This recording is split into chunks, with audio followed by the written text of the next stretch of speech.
ESPN, Las Vegas.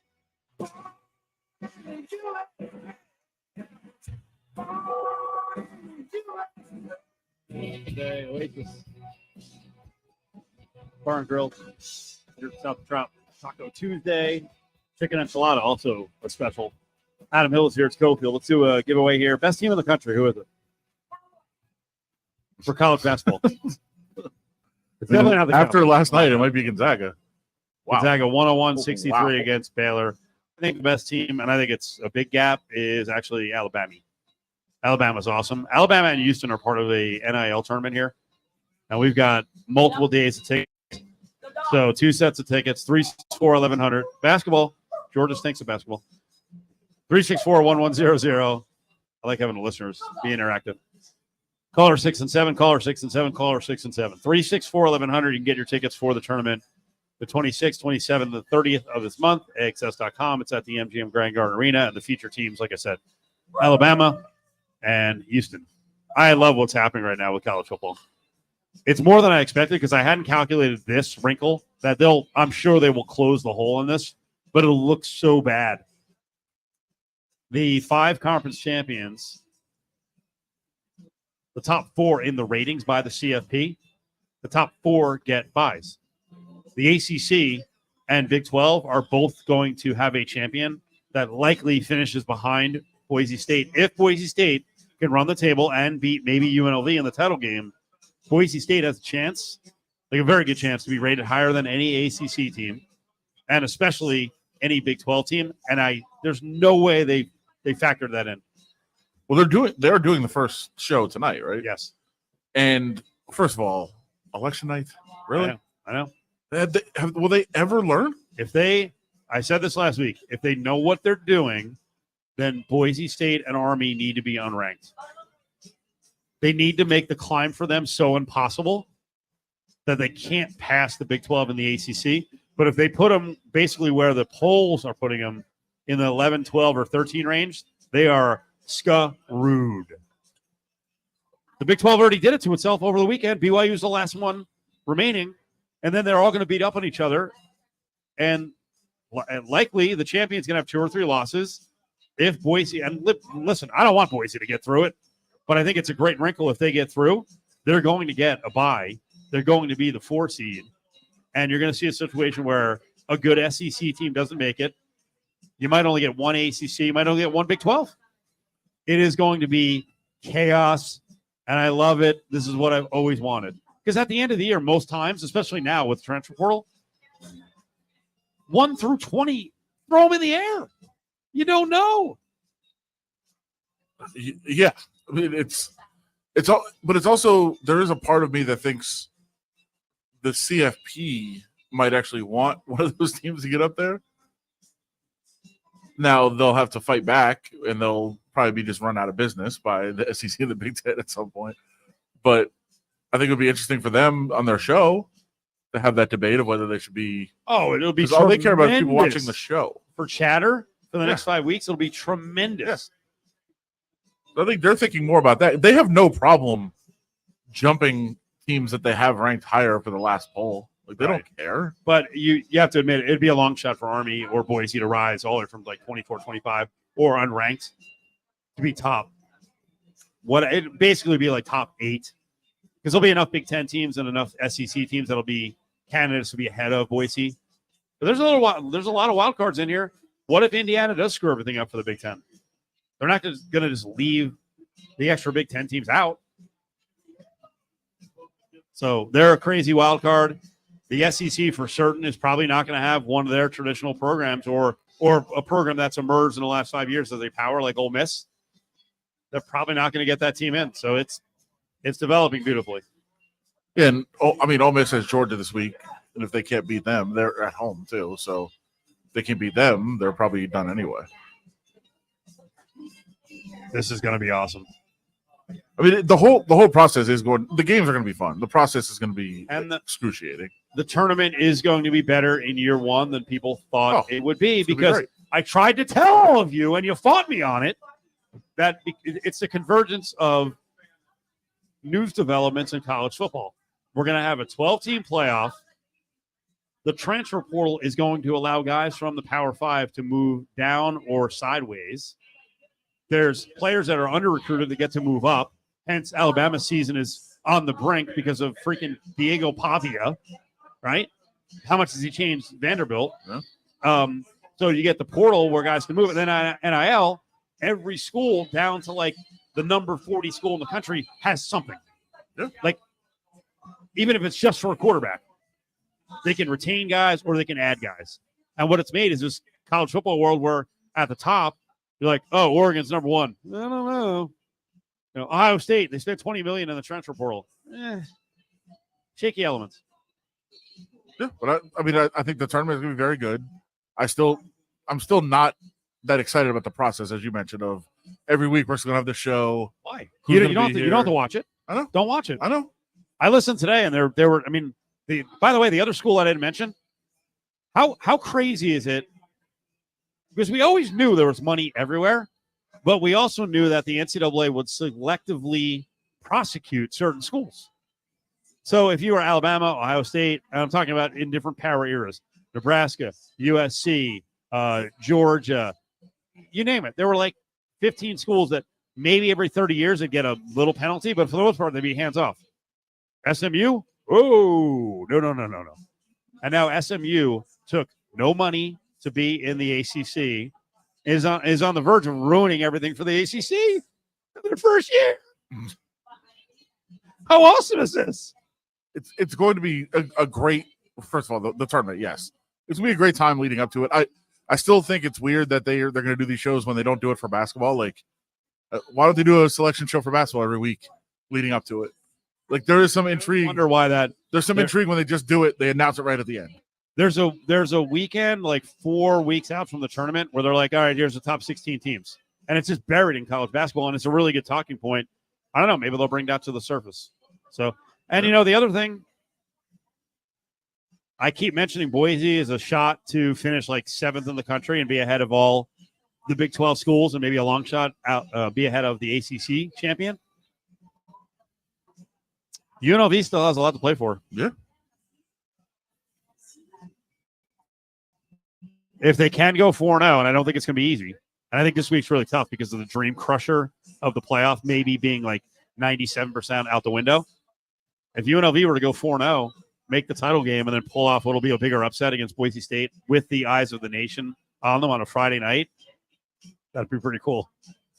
Yeah, and it's not completely out of the question that they wouldn't be in there. No, it's very much in front of them. They can win these 4 games. Yeah. I think it's going to be really tough to stay focused and play your best football against those 4 teams. But I'm saying if they were to win that game, they could be in the playoff. They could be the team. Yeah. Because the mistake, and it's deja vu, I've covered this long enough, and so have you. The mistake that people make is looking at impressions made over the first 7 or 8 weeks, and they're like, all set. Like, no. If you track every year, it's so often the case when, well, they have to win. Of course they're going to win. No. The picture changes, especially the last 3 weeks, so much. Hour 2 is on the way.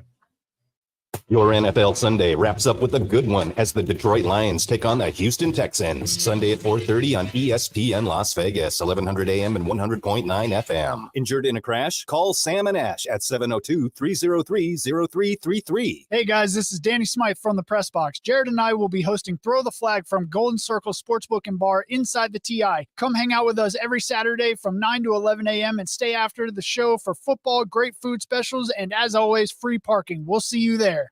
This is JT for Grimaldi's New York-style coal-fired brick oven pizza. 4 locations in the Valley, Summerlin and Boca Park, on the Strip at the Palazzo, Southwest Las Vegas on Rainbow, and in Green Valley on Eastern Avenue. Grimaldi's, the best pizza I've ever had.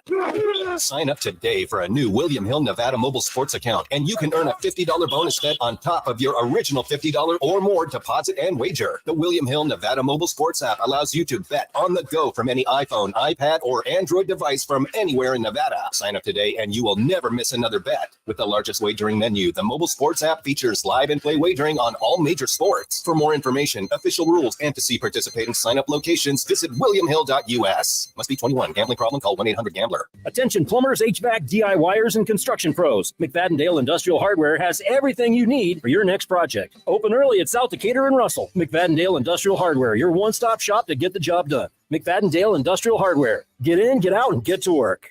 Your radio home for Westwood One's coverage of Sunday Night Football. ESPN Las Vegas, 1100 AM and 100.9 FM. KWWN, Las Vegas.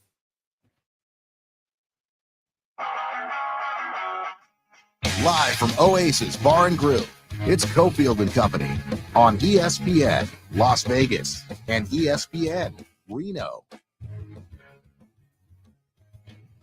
Well, Adam, you get to track the ranking show coming up. First rankings. I like that they're doing it this far into the season, CFP. And we'll see what they do with schools like Boise and Army, and we'll see what the mix looks like with the very hellacious ACC. By the way, I didn't include in that whole rant about how wide open it is. Miami is not going unbeaten. In fact, I think Miami will lose twice before the end of the season. Wow. I feel like they could be down 6 scores with 8 seconds, and Cam Ward will find a way. Which makes his Heisman case a little stronger. Yeah. You saw that Genty, after going for about 135 yards a game the last 2 games, has now dropped to 4th in the Heisman race at 7-1. Maybe it's time to bet him. That doesn't seem fair. I agree with you. Right? Grab the value now. Because I'm 95% sure Boise and the coaching staff are kind of interested in getting him the Heisman. Although they've pulled him in some games and lightened the load a little bit. But the last couple games, kept him in some games. Last couple games, he's gotten 30-plus carries. Winners of the basketball tickets, again, access.com for the Thanksgiving NIL tournament, Lewis and Connie. We're heading towards the Kevin Kruger radio show. First show of the season is up at 6 o'clock right here on ESPN Las Vegas. Big 4 time. Battleborn Injury Lawyers presents the Big 4 at 4. Number 4. Taco Tuesday here at Oasis. Adam getting the hook up, always demanding, asking for stuff. What are you going to get, iced tea? He wants an iced tea. Get him an iced tea. Diet Coke. Oh, Diet Coke? Okay. We're branding. I love that she cheers for everything. That's so awesome. Except Alabama. Except when I mentioned Alabama. Joel Embiid, vicious attack on a columnist. Yeah. Were you feeling the pain of this as a fellow columnist? It's a weird one. As soon as I saw the column last week. Oh, wait, you actually saw it? Oh, I can show you. I actually texted, you'll know this. I texted a Phillies or a 76ers executive and said, wow, what is going on with that column? So you thought it was too much? I was like, that's wild. Now, I pointed out a big problem yesterday that most of the aggregators didn't directly link to the column. Yeah. Like I will tell you on, I'll call it the site, the old Deadspin, that is the defector. I had to look for probably 8 minutes and through 5 links to find the column. I'm like, just link to the right column. I found it. I paid anyway, right? I was. Oh, they also changed it. Oh, they did. So then you can't really link to it, yeah, because it was changed. Okay, do tell. And I don't know the exact wording that changed. I know I was following the situation. I got a text like. So then what I said yesterday wasn't a big deal. Might have been a bigger deal than I thought because they changed it. Maybe. I mean, I don't know which part of you saw. And look, there actually is and I will defend almost any columnist or any writer for most of what they say. Like, I understand what he was trying to say for sure, but I also know how it came across, the way that it was written.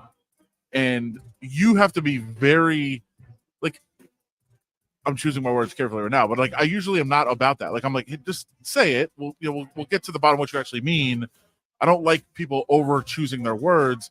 But if you are going to talk about the things that he talked about in this column, man, you have to be careful with how you say it. Here's what I read.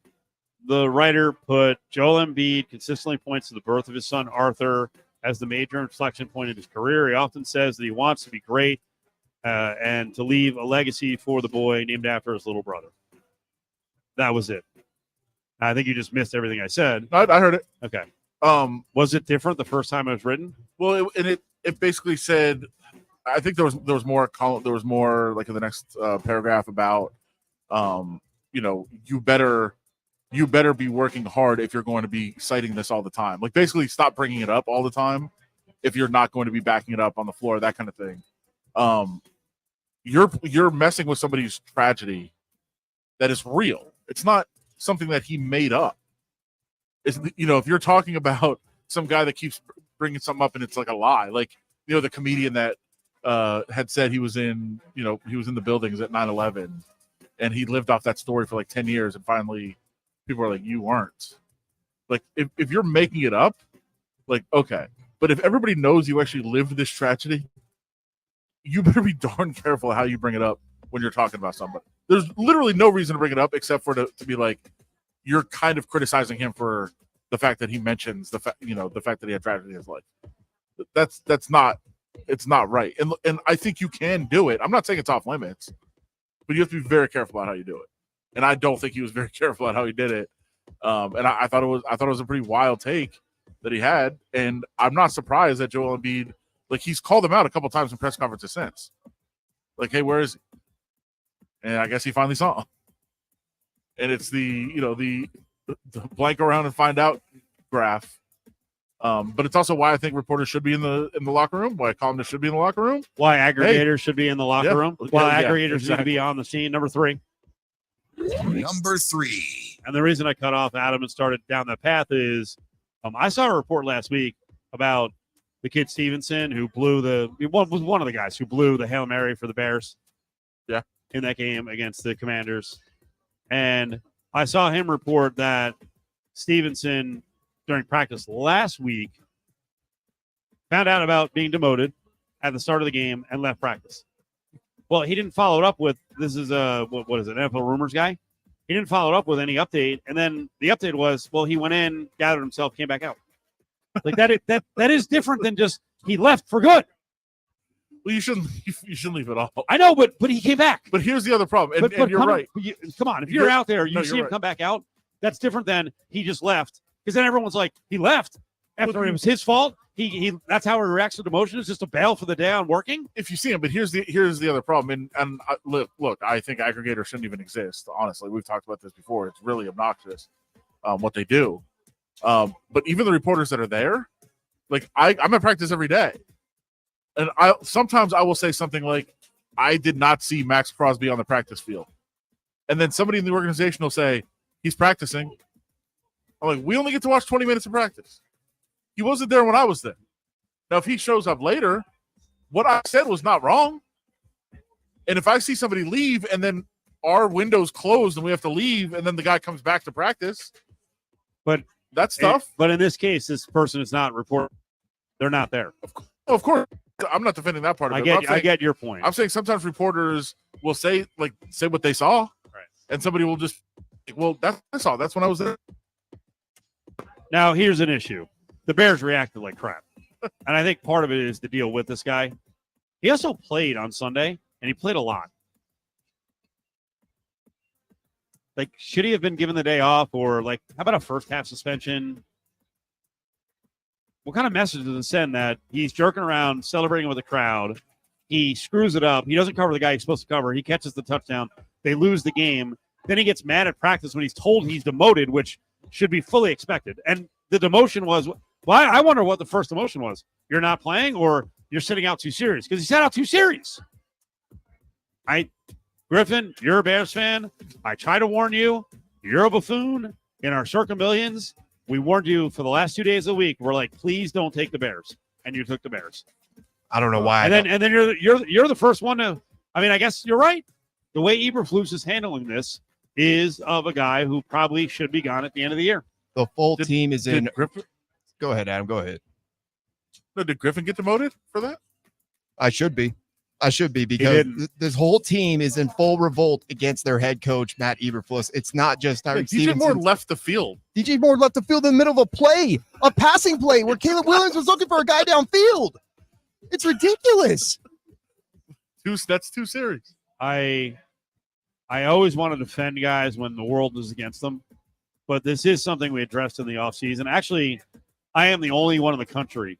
I love doing this. Army 25, by the way. I am the only one in the country who brought up the point that Caleb Williams should tell the Bears, no, I'm not going there. Your decision to keep Matt Eberflus and not flip the organization at head coach to an offensive guy, I'm out.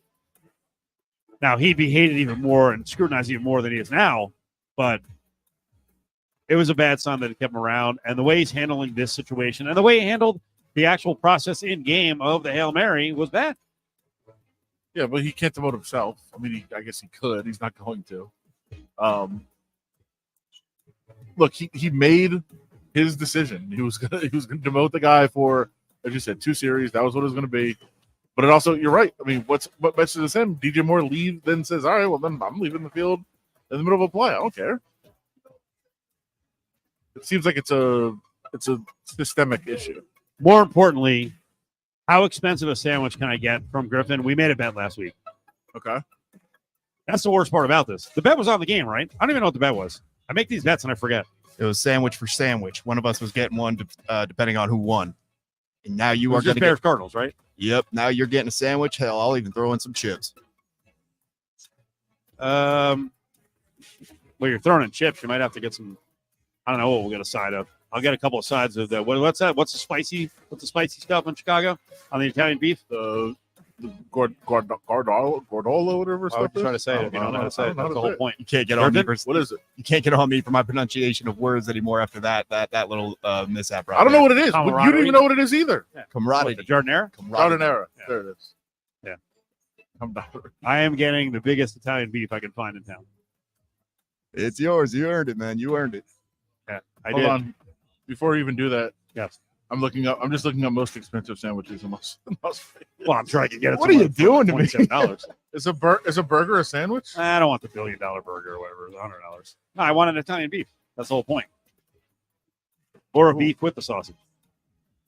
Oof. All right. What about a $77 Wagyu patty, mushroom, truffle? Well, it could be good. Might be getting that. All right. Might be switching. All right, number 2. Number 2. Omaha. Red Cadillac. Diet soda. That's the audible. I don't want to do it. I said I'm not going to do it. But that was the old system. That was the old system. Army 25? Now they're starting to reveal the college football playoffs, top 25. This is the only poll that counts now. Army is at 25. Why they would rank Army is beyond me. Now, do I think Army should be ranked? Of course. But if they're going to play their game, like Greg Sankey right now is rolling over in his grave. And I won't say what I usually say, which is he's very much alive, but he's got to be livid. They're setting us up as just for potential disaster. So we're waiting on Boise. The funny thing here is, Adam, do you know which schools were originally scheduled this year to play Army? Both Syracuse and UNLV. Yeah. I could make a pretty strong argument that I think UNLV would have beaten Army. Yeah. But Syracuse was a bad matchup. Yeah, I would agree with that. So, in some ways, they had no control of the Army thing because Army was going to a conference and Army had a bail. So that's why Syracuse and UNLV, as a matter of convenience, wound up playing each other, and why Syracuse came out here because that was weird, right? To come out to a group of 5. Weird game. But from a matchup standpoint, UNLV was probably better off playing Army over a very pass-happy Syracuse team. Yeah, and I think the way that UNLV is constructed, I think they would have matched up better playing against a team like Army. For sure. And I think they probably would have won that game. The season could have been a lot different in that scenario. It also could have been very different for Griffin's wallet that I found. How do you feel about panko-crusted filet mignon cutlets? How much? $200. Woo-hoo-hoo-hoo-hoo! Traffic is brought to you by Meineke, your one-stop shop for total car care. Trust your keys with Meineke, doing car care right. Accident 15 northbound.